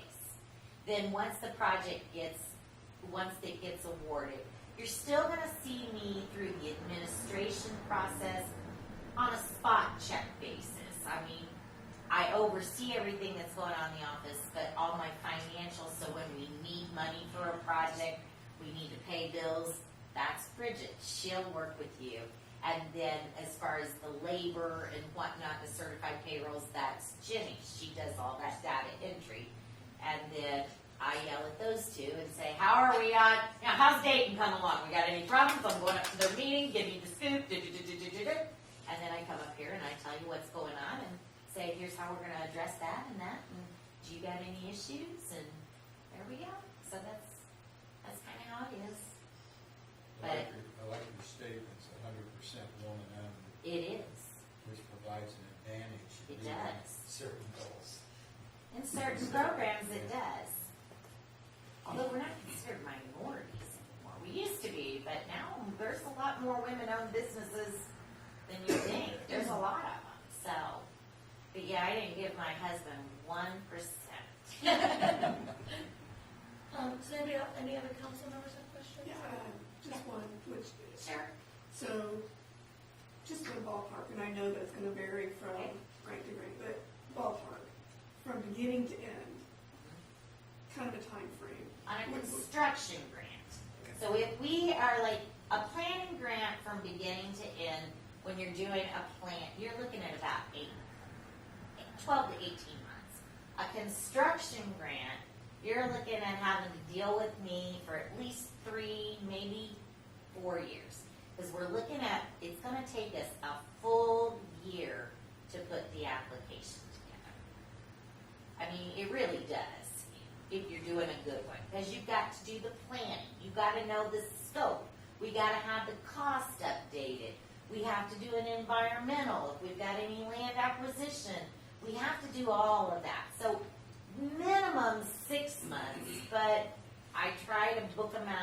that we're working on them about a year in advance. And so for that year of my time, for let's say it's an Oprah grant, for that year of my time, you're gonna pay me $2,500 to coordinate everything and to write your application. You're gonna pay me $5,000 for an environmental review. Now that $5,000 would be considered part of your local match of the grant. The $2,500 for the grant writing is not, it's ineligible, so that's out of pocket. But you're gonna pay me about $7,500 because I have to do the environmental. You can't get funded unless they know it's environmentally clear. So that's year one. Then once a project gets funded, we're looking at, it's gonna take a minimum of 6 months to get it, well, should say minimum. It's gonna take about 6 months from grant award to when we would open bids. And then from there, it's gonna take about 12 months, maybe longer, to actually bid or to build the project. So they tell you under an Oprah grant that you have to be finished within 18 months of grant award. But most projects, I'll say 50-50, will end up getting a 6-month extension because they just, the materials, especially in this day and age, materials aren't coming in, contractors are having labor issues, so it's just behind. So we can extend it out for a year after, but we do it in 6-month increments. But I am with you from day one to when it's closed out. So you're looking three and a half years. And in that 3.5 years, like I said, you're gonna pay us up front for the grant application, $2,500, $5,000 for an environmental. Once it's awarded, then we will put you into a grant administration contract. And that administration contract is typically $50,000 for admin and $5,000 for labor, so $55,000. The project, but there have been some, that's a typical. There have been some instances where we've done a little less because of the project scope. It wasn't gonna take that for 3 years. And that's another thing, people go, wow, that's a lot of money. Well, take that and divide 60,000 over 3 years. It's not real. I mean, it's good money. I'm not saying that it's not, but that's where I was going. it's over a 3-year period of time. And then we are with you beyond that because every single one of our clerks, there's these people called State Board of Accounts, and they walk in and they want to see everything. And then the clerk's like, I'm not for sure where this is at or what to do. So all you gotta do is email, call us, and we can shoot it right over. We can answer the questions. I mean, like right now, I've got 3 clerks that are under audits, and they're contacting me on a daily basis. Shannon, they've asked this, they've asked that. And then they're like, oh, we love you. And I'm like, I love me too. No, I'm laughing. But that's, yeah, that's why my clients that I had. That's probably one of your longer term, the construction is probably one of your longer term projects. I'd say an average project is 3 years. Okay.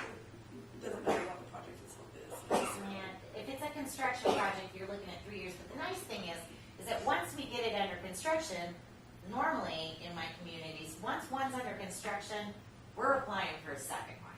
And as soon as it's done, we're starting construction on that. So that's how I just keep them rolling until we get everything done. And that's the thing, is that most of my communities I've worked with for 20 years, and we've done about everything we can do. And now we're starting at the beginning again because that infrastructure we put in 20 years ago, well, it's starting to leak. So, we got to start redoing it. So it's it. But I'm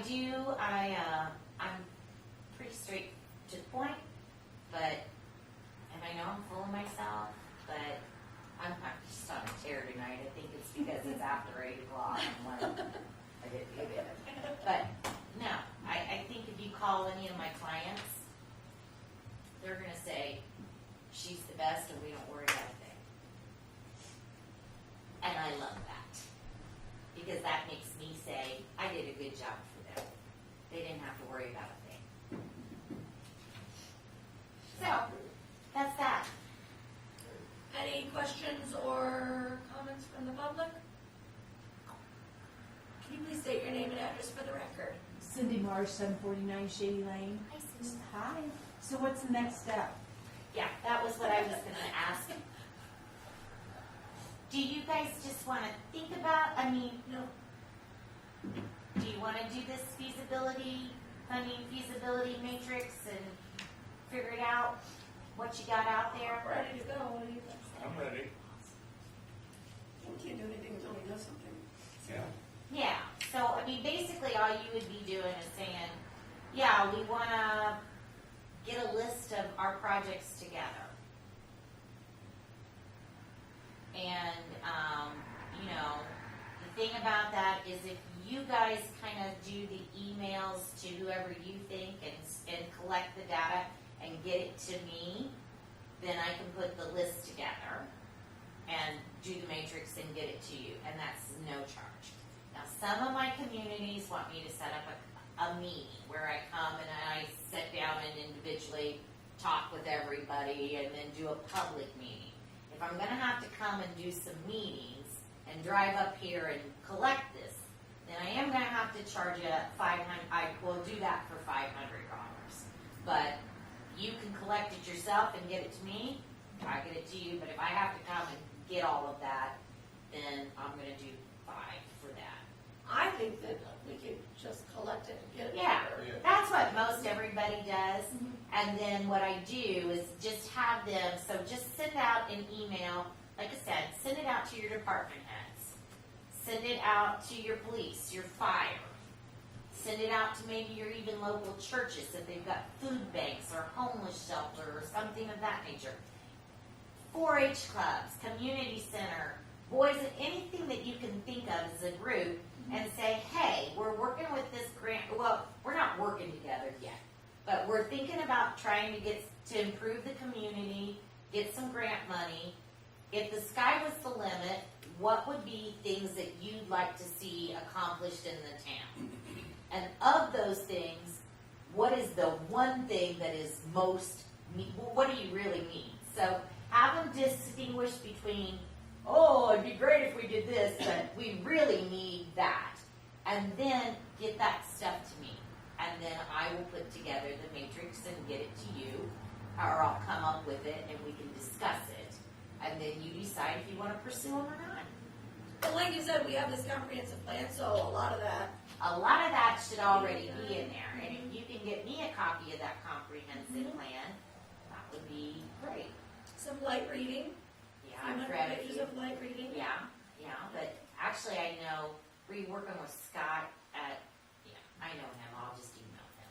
That's Give me okay. their, yeah, I'll just do it. email Scott and say, hey, can you send me yeah. theirs? I was at their meeting and just Yeah. kind of, so because he's got it electronically and can email it, Yeah. so that's okay. Of course.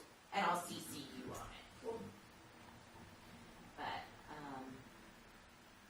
yeah, if that's what you want to do, then why don't do you want me to, I've got like some draft questionnaires that I put together for other communities. Do you want me to email that to you and say, here's a starting Yeah, that point? might hurt. Yeah. And then you can email it and disseminate it to whomever Yeah. you could do it. And they can do it by hand or they can type it in, it doesn't matter, just Yeah. as long, and then we'll start it like the August and try to have it by September-ish, like September 5th. Give them a month, I think. Okay. Does that sound legit? Because, yeah. I'm so excited. Give them 2 weeks. So, I mean, whatever you want to do is fine, but I just thought to get it out there and get it back in, maybe we could Yeah. say we want it back by August 15th, and then you can start reminding them, and we'll really get it August 30th. So, it's kind of how my world works, so, and then we just go from there, Yeah. Awesome. okay? Yeah. All right. Thank you. And I won't be so wound up the next time. But Oh. yeah, I was like, I don't need that podium, let's just have a conversation. And then, so That's why I fell for you, Shannon. I know you were up there doing all of that, but I was like, I'm thinking, You're I my was sitting people. there that whole 45 minutes going, I wonder how much it's gonna cost me to to pay for that pool that I just redid. So we bought a house with my father-in-law 2 years ago down in Florida, and he lives in it full time, and eventually we'll be down there and take care of him, and and that'll be our house eventually. But we just had the pool done. It was 26 years old, and it needed to be completely jackhammered and new piping, and it was kind of an ordeal. And then they filled it, and I'm sitting there going, never even really thought about that. You need our meter? I was like, thank God, I wish I had Dayton's meter. I could have got a credit, but I have a feeling that Sarasota County is going to tell me to go eat grass. So, I don't know. I have a feeling that pools down there are probably full every day. They'd go bankrupt if they get credits, because you got to have one. But anyway, So, well, I'm looking forward to it. Yeah. so this whole thing then really, once we get started with you, we start doing something, or how have you been doing it?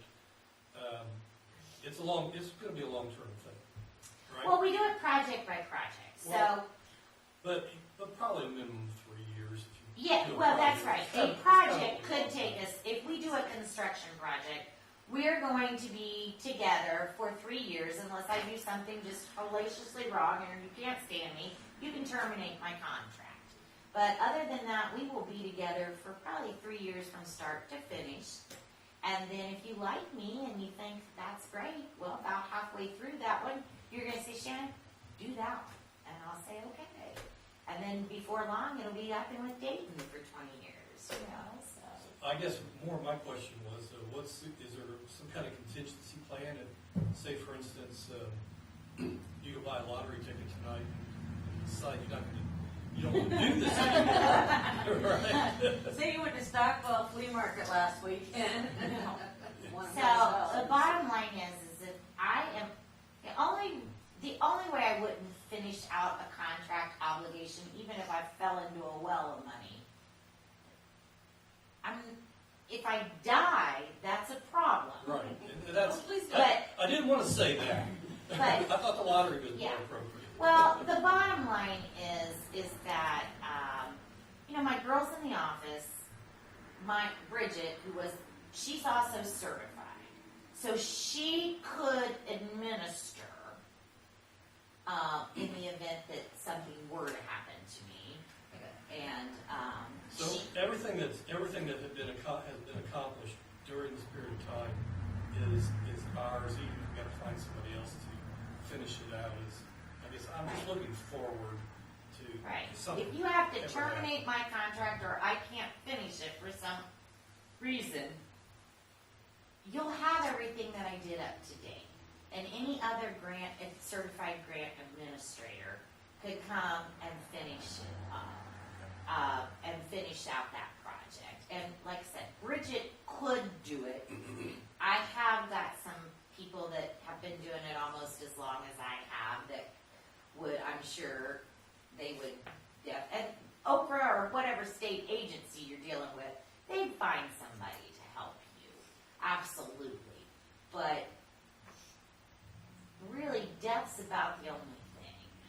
And I'm hoping that doesn't occur in the next Yeah, few we're years. ending this on a high note. I mean, Coming safe travels. I literally, with the birth of my second child, I went to a meeting 2 nights after I had him. Now, my mom had to drive me, but it was my business. It was that project. It was important to them. I was breathing. I wasn't feeling great, but at least I was there. So that's how dedicated and how serious I take this crap. I just want to make sure that anything that had been accomplished belongs to us. Well, it says it in my contract, that you're the owner of the documents. Okay. I'm just the administrator. You hire me to do your paperwork, but you own the paperwork. Okay. Yeah, That's Yeah. what I was asking. yeah.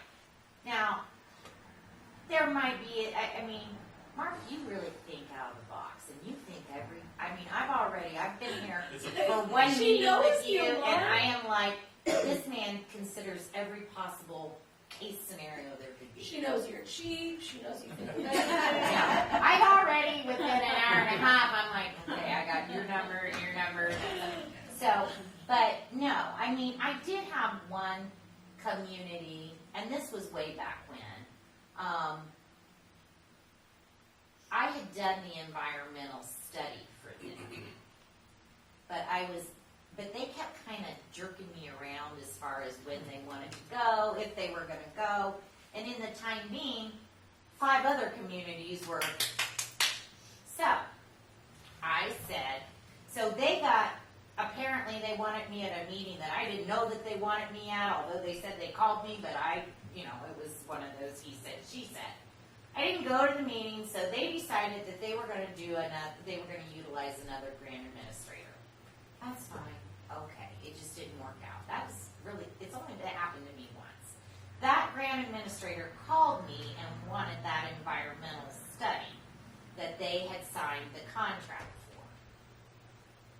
And I said, I'll be glad to give you that environmental study, but they're going to pay me for it first. They contracted you to do it. They contracted me to do it. Right. And they didn't pay me. And so I said, well, they didn't pay me. They don't own it yet. So I didn't give it, and they had to redo the environmental. So, but that was only one circumstance, and I still to this day think I was in the right. I mean, I'm not going to give you something that I worked on and you signed a contract saying you pay me. As long as I do the work, you pay me, you own it, That's it. Once it's out of my hands and it's been paid for, it's yours. And I do have kind of sort of backup plans that if I were to die, the chain of command. My husband, who doesn't own anything in my company, he knows the plan of attack. Bridget would be first gate, then we'd call the state, we'd get another administrator to work and subcontract until those were paid out. So, and I have a person's name that I like that I think you're filming, and I don't want that to get out that I like that person. Oh, you were more than live anybody streaming. else. So anyway, that's that. Well, so what I'm gonna do, if that's my understanding, is I'm gonna email Jen some questionnaires, and you guys can edit, use them, do whatever, get them out to as many people as you can. You set the dates, collect them, get them to me, and I'm going to do this synopsis of these are the projects we could do, these are maybe grant funded, here's what we have to do, yada yada. Simultaneously, I'm going to email Scott at Taylor Seifert. His last name's S-I-E-N-U. Seifert. I have to look at it to pronounce it. It's Scott. I know him. He's got good hair. And so I will email him and get a copy of the comprehensive so that when I get your questionnaires and the comprehensive, I can kind of do an overall. And then once I have that done, which we're kind of targeting this fall, we collect data in August, probably give me a month, so October-ish is what I'm thinking, maybe September. Do you have 2 meetings a month, or just one? Well, I mean, one, but, Okay. and there's another meeting for this, or another meeting Well, for that. let's see how the data comes in, and if it's coming in good, I can come back to September meeting. If it's taking a little while, then it may be the October meeting, but we'll definitely get a plan of attack for 2024. You'll know what I cost. You'll know more about what I would do, how I would do, and then y'all will make up your mind. And if that sounds good, then we'll start rocking and rolling with knocking some things out in 2024. Okay? All right. That sounds good. Thank you so much. Well, you are so welcome, and that did take a long time. I'm so sorry. I didn't intend to. Usually it's Ron that talks for a long time, Yeah. so. I didn't intend to do that, but we had some questions, and I felt like I needed to explore. All right. Yes. Well, hurry up, finish the rest of your stuff so y'all can get home. Thank you. Thank you. All right. Good to meet you. Thank you. And Looking looking forward forward to to it. it. I hope this works out for us. Yes, Okay. us too. Thank you. All right. Bye-bye. See ya. Goodbye. All right, the rest of this was just zip through. Allowance docket from June 2023. I move to approve the allowance docket dated 6/1/2023 to 6/30/2023 in the amount of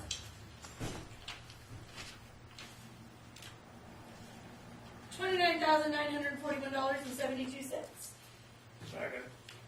There's been a motion made by myself and seconded by Stan to approve the allowance docket. Are there any questions? before we vote, comments? Okay, how do you vote, Mark? Yes. Stan? Yes. Ron? Yes. Carla? Yes. And I vote yes, that's approved 5-0.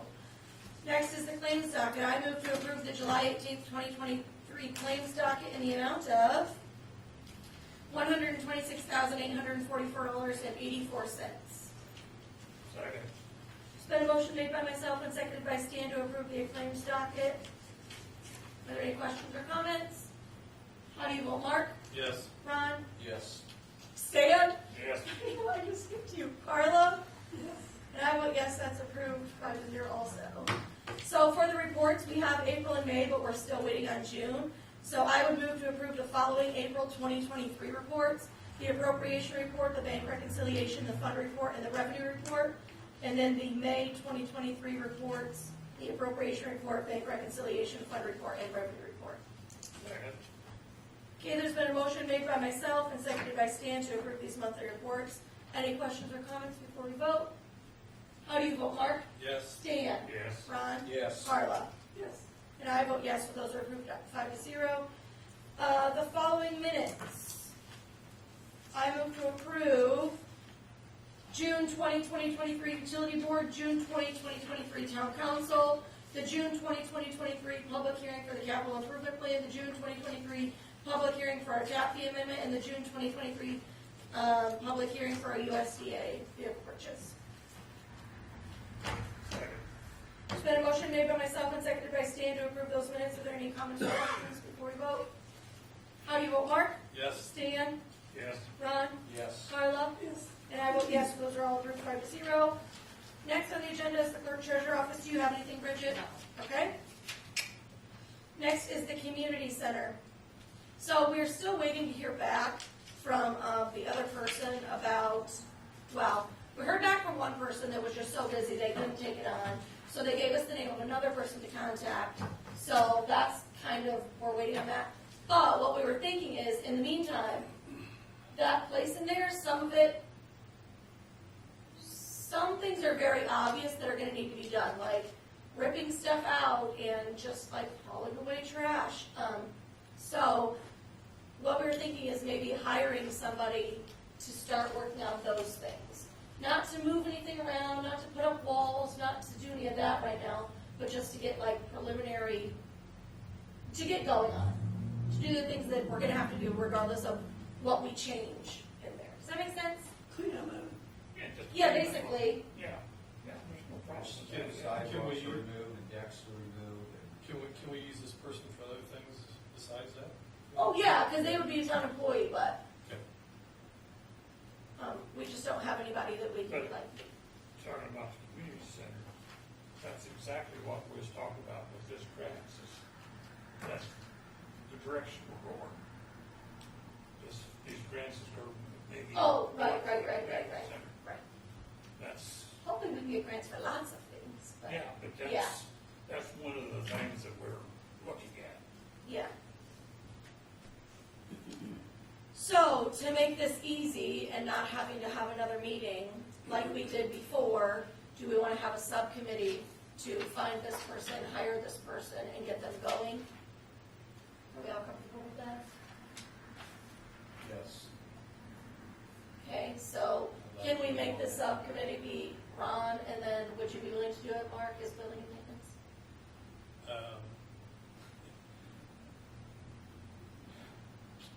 Okay, so it depends on who it is that you're thinking about getting, because there could be a conflict.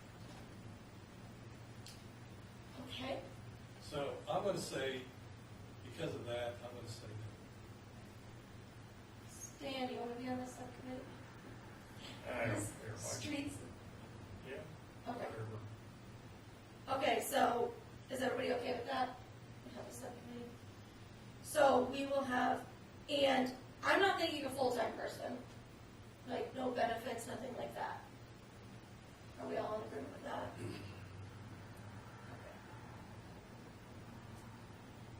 Okay. What about for as far as pay?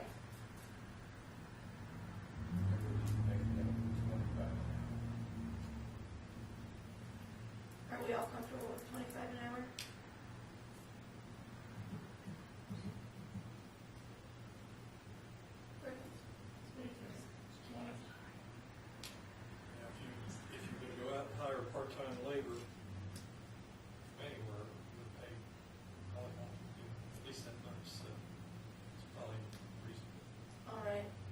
make a motion to have Ron and Stan be our subcommittee to find our part-time laborers, start getting work done,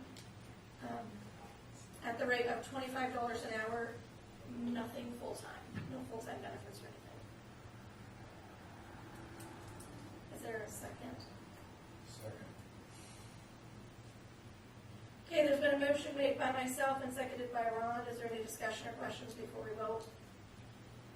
How do you vote, Mark? Yes. Stan? Yes. Ron? Yes. Carla? Yes. Yes? Yes. And I vote yes, so that passes 5-0. Okay, town hall updates, street lights. We've got our street lights in, and we do need to, I called a few places and we need to get this okay to get it on the schedule. From Brand Electric came back and the cost of wiring them, putting them up, putting the cement down, the pads and everything, controls on the lights is, for the 5 lights, is $11,750. And this is considerably cheaper than the people that do Lafayette's lights. This is like a couple thousand, $2,200 a piece. In Lafayette, it costs about $3,500, $3,700 a piece. So anyway, we have this thing that I have to sign. This is the contract. This is still the work. It's got to, I have to send everybody one for the labor, putting it all up and everything. So Oh, you did send us this. I thought I did. I'm pretty sure you But did. anyway, we need to, on their schedule there, they suggested September, and I said, no, it needs to be done before that, so we tentatively put a date at the end of August to get this work done. So anyway, we need to approve, if it's okay with everybody. I move to approve the contract with Brands for $11,750 to put in our streetlights, Seconded. contingent upon Alicia looking over the contract real quick and okay again. Okay, there's been a motion made by myself and seconded by Stan. Are there any questions or comments before we vote? How do you vote, Mark? Yes. Stan? Yes. Ron? Yes. Carla? Yes. And I vote yes, that passes 5-0. Okay, park benches. So we were all supposed to be looking for park benches that we like. I brought my fave. Oh, and this is the one I sent to each of you individually also. Anyone saw it? Question is, do you prefer a recycled wood, plastic slats in a bench versus a metal bench? Yeah, this is recycled plastic slats and a powder-coated heavy-duty cast aluminum frame. Let me see that second question. It's the same thing, this one's bigger. Which one? So, okay, the plastic's UV resistant, I assume. I think there's a warranty on it. That'd be one thing we want to know. Oh. It probably is. Most of that plastic lumber, I think, is pretty UV resistant. But I have seen some of it before that does fade, so you want to be careful about that. I think one other thing I was thinking about on this is that when we have if we get the awnings for the building, the awnings, I'm assuming they're going to have stripes coming down them, and I'm not real big on how this decorating and everything, but if the benches are out front and you've got the metal stripes come down like this, like the awning does, would make, or the other benches that go this way, because the wood goes this way. So visibly, how does that look? I don't have an opinion. I just know that there's a difference. One's gonna be like this, the other's gonna be, I know, but think about it. You're gonna be standing out there looking at that, so what would you rather see? Now, I don't know what the answer to that is, but that's the only thing I thought. And other than that, I don't care which one you I don't know, did you see that metal one? get. Yeah, I saw the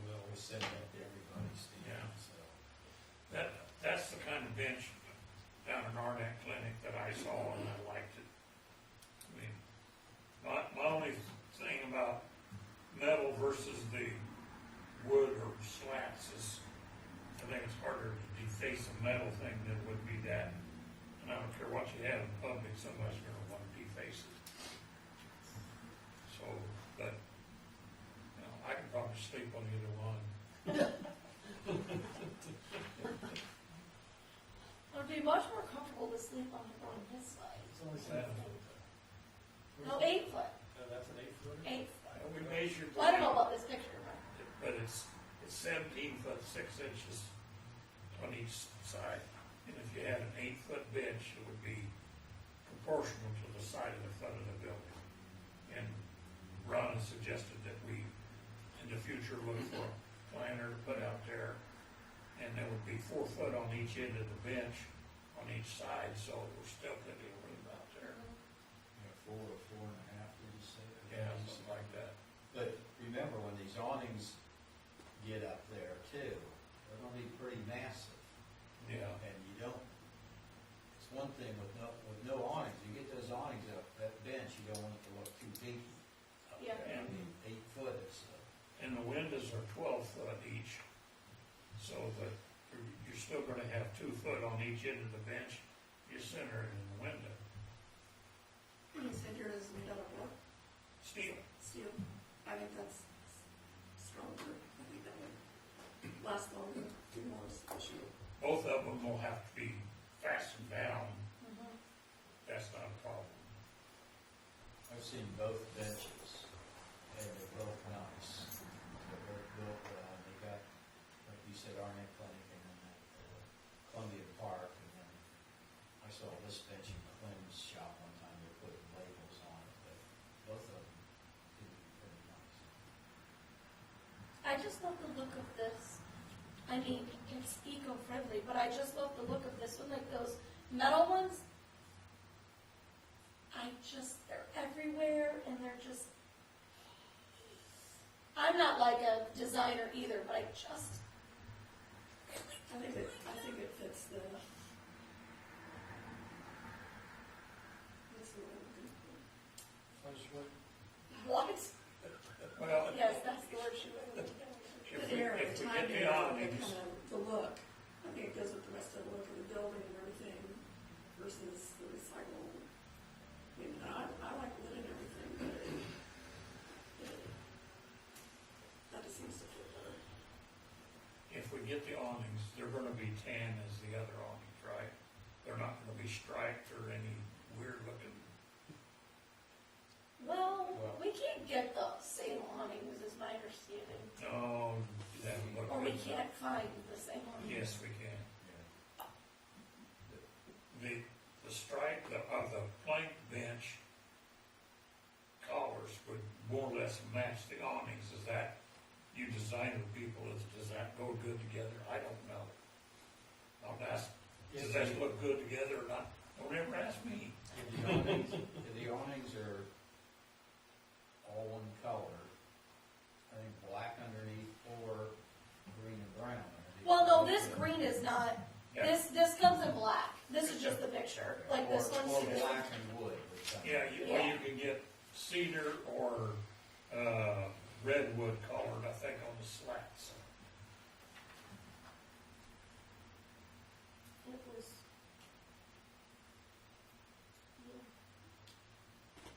We could get one of each, but they might look a little goofy.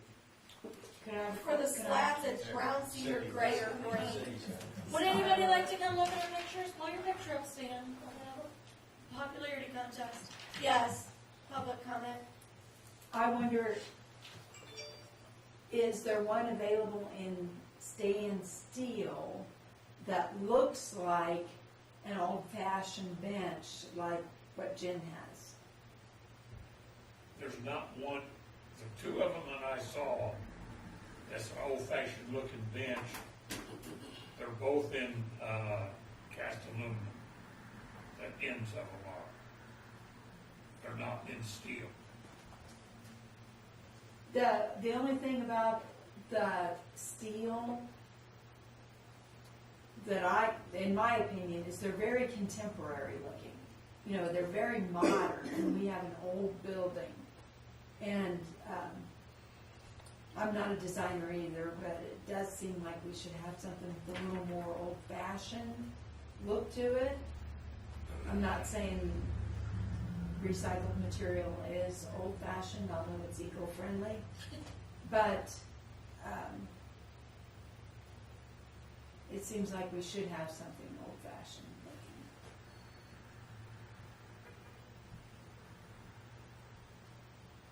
And they're both about the same price, right? They're very close. 1,600. Yeah. 1400 or 16. Price to be that. Put up on there. There's the one that has the old fashioned. I got to go Okay. Oh, yeah, I remember this. This is what I looked at too.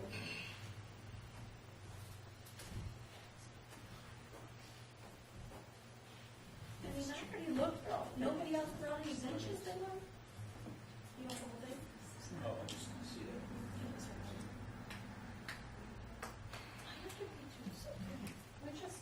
We'll just have a little break to look at those benches. I'll turn it up. I may have turned it down right I there. freeze every one of them because all the time I freeze.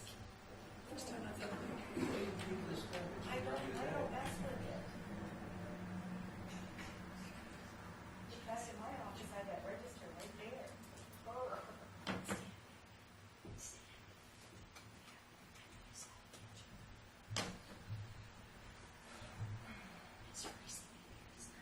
Can I ask a question while you're on break? Yeah. How are you gonna keep people from sitting out front and smoking? You're not. Yeah. It's not illegal. You're not. A lot of places have Yeah. signs that say no smoking within so many feet. Well, of- that is a state law, and that'll be, but if they sit on this end, they'll be far enough away from that door. We can check what's state law, what's not, what's appropriate, what other towns do. What you probably don't want is a big cloud of smoke as people walk right in the door on this end, but yet they want to sit there, like we say, far enough away and have a cigarette. Can you not designate town properties smoke-free? Yes, please. You could do something like that.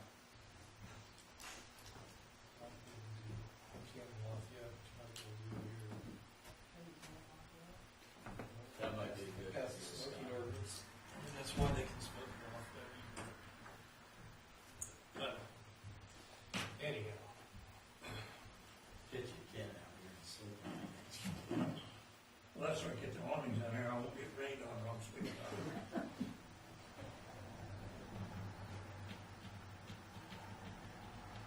We'll keep cushions in the back room, so lay them out.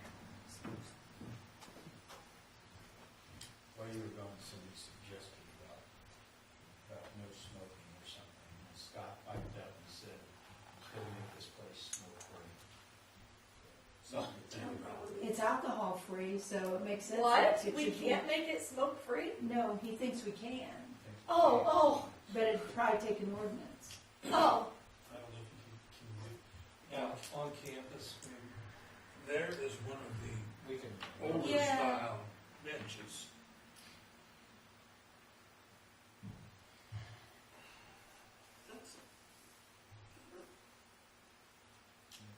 yes.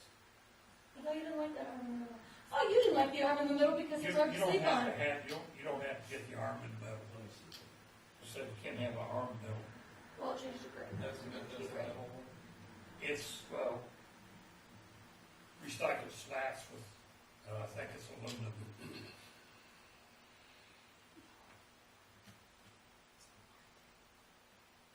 Stainless steel assembly. Bolts. Oh, yeah, no, that's not it. Cast aluminum frames. Yeah. I wonder how that aluminum holds up to salt. Jen, what's that one? Where's that cast iron? Or steel? Powder coated. If it's powder coated, it should.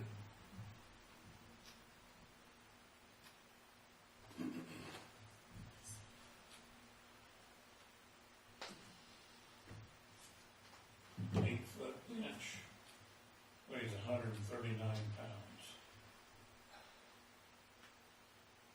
How much Jen is your bench? How much does it weigh? You know, that was gonna be a question I was Well, the asked. Hold on, reason- I'm looking at it right now. The reason I'm asking, I thought the one Stan had picked earlier was a couple hundred pounds or so, and the heavier the bench, I think the better. Oh, the steel one, yeah. The steel one is definitely a couple hundred pounds. You know, compared to. So 200. we'll have them bolted down somehow.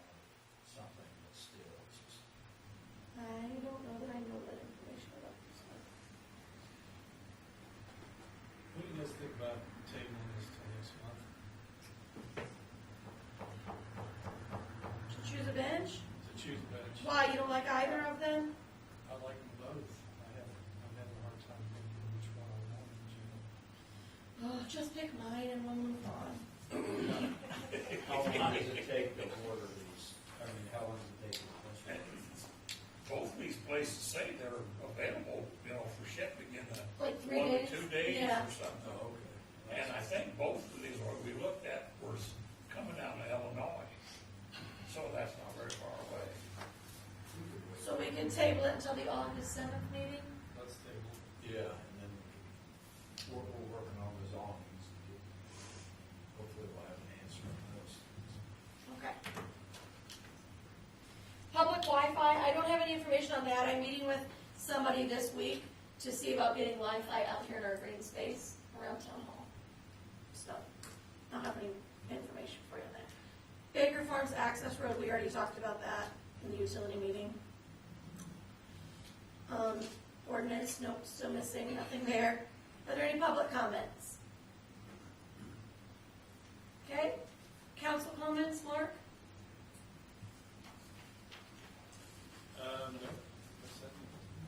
Oh, just joking, we're just gonna go back to Marshall Taylor. Smoking is prohibited in public places. That's in the NLR. But what Yes. about outside? Yeah, what about, It's is it public only, place. oh, Thank you. the whole grounds? You can adopt more restrictive ordinances, but it's already, Gazebo was no smoking. Public place. Then why don't people, okay, great, thank you. It's serious. Stan, do you have anything? No, I don't. Carla? Ron? I just got one thing. We've started the process of switching the banks. It's in that process. It's a long process. We're basically there, though. Right, 'cause we're Pretty much, yeah.